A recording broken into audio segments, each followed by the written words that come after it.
83 справка алынат түндүктө. Эртеңден баштап. Мына кызматтын жетекчиси турат. Ал жерде системада туура түшүнүңүздөр.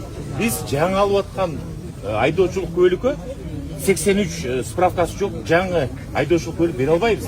Ал наркоман болушу мүмкүн. Ал ден соолугу чың эмес болушу мүмкүн. А сизде права бар да, жалган.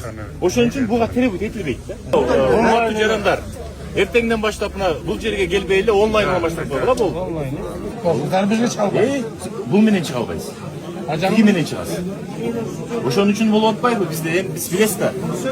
Россия, Казакстан, Кыргызстан, Армения, Белоруссия биз Европейский Союздабыз да. То есть бул жарабайт тиякта.